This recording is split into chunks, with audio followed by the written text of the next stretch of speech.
gelek çîrok derbarê bexşîna alûkan heye di cejna supasguzariyê Thanksgiving da. Berpirsê Komala Dîroknasiyeyê Qesra Spî Edward Lengel dibêje, hin ji wan dibêjin ev yek vedgere bû serdema Abraham Lincoln di dema şerê navxweyî da.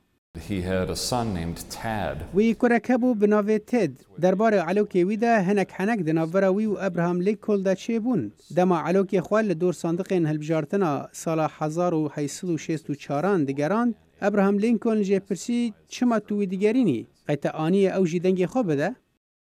û têd bersivand û got elûkê wî nikare deng bide ji ber ku ew hêjî biçûk e. Therefore, Abraham Lincoln جبروی که ابراهام لینکلن او علوک آزاد کرو نهشت بو تhanksgiving به سرجه کرن. Dema sala 1940 Harry Truman serok bû, wî di Thanksgivingê da dest bi azadkirin û bexşîna elûkan kir.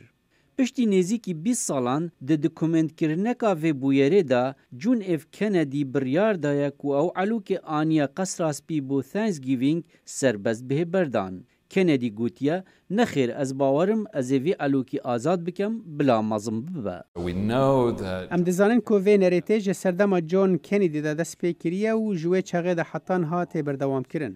Elûkên ji bo Qesra Spî tên ew weke alîkarî ji Federasyona Niştimaniya Elûkan tên. there's been an له کوشکا سپی مراسم فرمین پیشکشکرنا علوکان هنه.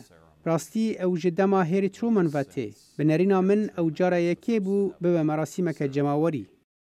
Elûkên tên kirîn û piraniya wan piştra li baxçeyên heywanên kivî li herêmên dewrober tên azad kirin.